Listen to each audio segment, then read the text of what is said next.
মোরা বরিশিল্লেরা সব দিক দিয়ে সেরা, এটা চিরন্তন সত্য। কিন্তু মগো বরিশিল্লে মানুষ একসের অলস, একদিন কাম হলে 2 দিন ঠ্যাঙ্গের উপরে ঠ্যাং হালাইয়ে খাই। ছোট মোটো কামে মগো করে একসের সরম, আর অন্য জেলায় দিয়ে মানুষই মগো বরিশাল জেলায় দিয়েছে বাম্পার ফলন। অনেকেই তো দেখলেন শহর বন্দরের ভিডিও, আজকে আপনাদেরকে দেখাবো গ্রামীণ অঞ্চলের মাটি ও মানুষের জীবন।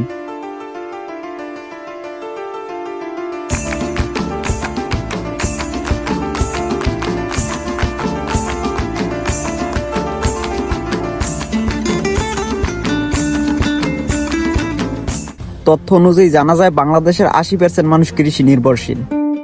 অথচ দুঃখ হলো আমরা সেই কৃষি কাজটাকে ছোট করে দেখি। এই তো 2-1 বছর আগেও এই সমস্ত চর ছিল একদম মরুভূমি, আর এখন বর্তমানে কৃষকদের উদ্যোগে এই চরে ফসল ফলানো হচ্ছে। বিভিন্ন জেলার কৃষকরা বরিশাল জেলায় এসে এক নিদান চরে, যার চারপাশে শুধু নদী, নদীর পারে ব্লক সিস্টেম বেরিবাদ দিয়ে শত শত একর জমিতে তরমুজ ফসলের চাষ করেন। আচ্ছা, এই ফসলটা কি রকম কি চাষ করলেন? চাষ বলতে প্রথম আমরা এই জায়গা এই অনেক দূরে কিনে আইয়ে মনে করেন জায়গাটা কিনি, কেনার পরে মনে করেন তারপরে টাকা পয়সা দিয়ে আমরা ডিট করার পরে এই ফসল চাষ করতে।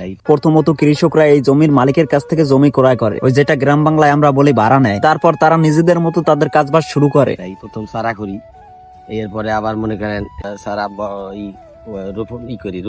রোপণ করার পরে সার দেওয়া লাগলে সার দেই, যেখানে কীটনাশক ঔষধ ব্যবহার করা লাগে ঔষধ ব্যবহার করি। তারা সুখের বাড়িঘর ছেড়ে আরামদায়ক স্থান ফেলে এই চরের মাঝে ছোট্ট ছোট্ট বাসা তৈরি করে দিনের পর দিন কাটাইতেছে। এক কথায় বলা যায় তারা এক ধরনের দূরপ্রবাসী। আচ্ছা, আপনাদের মেইন বাড়ি কোথায়?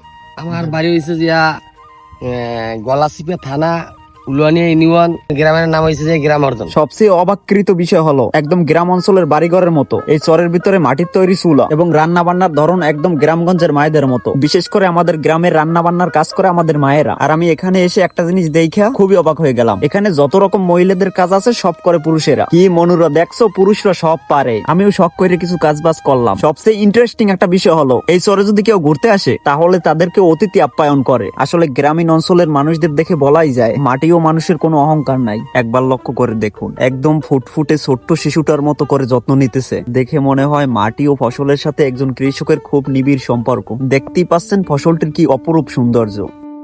প্রকৃতি আসলে অনেক সুন্দর, আর এরকম প্রকৃতির সৌন্দর্য উপভোগ করতে হলে আপনাকে অবশ্যই প্রকৃতির মাঝে আসতে হবে। একজন পুরুষ ফজরের পর পর কর্মের উদ্দেশ্যে ঘর থেকে বের হয়, সারাদিন ঝড় বৃষ্টি রৌদের ভিতরে কাজ করে, আবার সন্ধ্যায় বাড়ি ফিরে, রাতে 2-4 ঘন্টা ঘুমিয়ে আবার পরের দিন সকালে কাজে নামে। তারা সারাটা জীবন গাদার মতো খাটে। তাই দয়া করে পুরুষকে কখনো মানসিকভাবে আঘাত করবেন না, কষ্ট দিবেন না। পুরুষ হলো পাথরের মতো শক্ত, তারা নিজের জন্য কিছু করে না, অন্যর জন্যই সারাটা জীবন করে যায়। পরিবার পরিজন ছেলে মেয়ের মায়া ত্যাগ করে তারা নিজেদের জীবন উৎসর্গ করে, দূরপ্রবাসে পড়ে থাকে একমাত্র পরিবারের সুখের জন্য।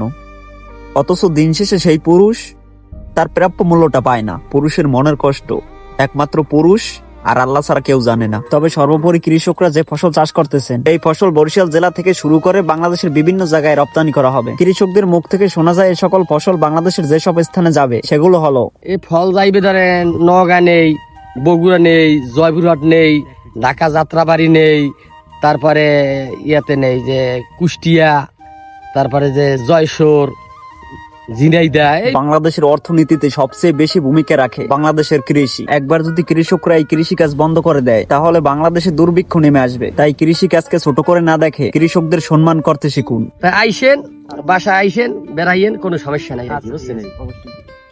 সবাইকে অসংখ্য ধন্যবাদ ভিডিওটি দেখার জন্য। আর এরকম সুন্দর সুন্দর ভিডিও পেতে অবশ্যই পেজটি ফলো করে রাখবেন।